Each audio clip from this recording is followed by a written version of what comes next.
Donald Trump still is in the lead in the Republican race, but what's been interesting over the last week or so is that Ted Cruz is really emerging as perhaps the best positioned candidate to stop Trump from getting the nomination. He is hanging with Trump in the delegate count. Actually, the numbers look a little bit closer than I think we expected coming out of Super Tuesday in particular.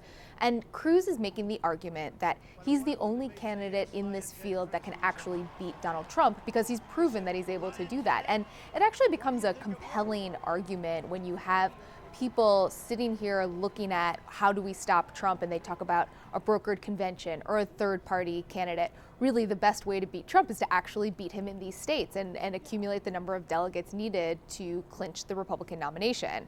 This has left someone like Marco Rubio, though, in a really tough spot. Rubio has one option and one option alone, not even to get the nomination, but just to stay in this race, and that's winning his home state of Florida. It's a big state, an expensive state to campaign in, and it carries a lot of delegates.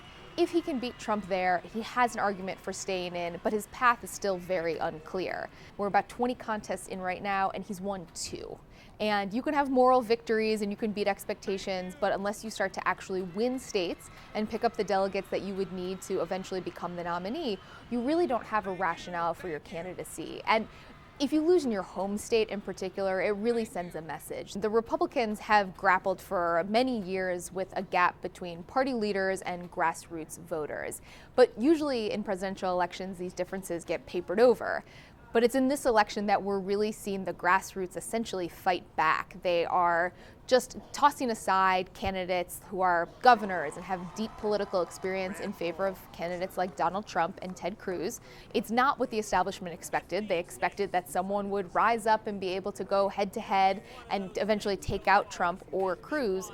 But now the establishment faces this pretty stark prospect, which is that they may actually be the minority. It may no longer be that the hardliners and the Tea Party backers are the minority in the party, that it's them.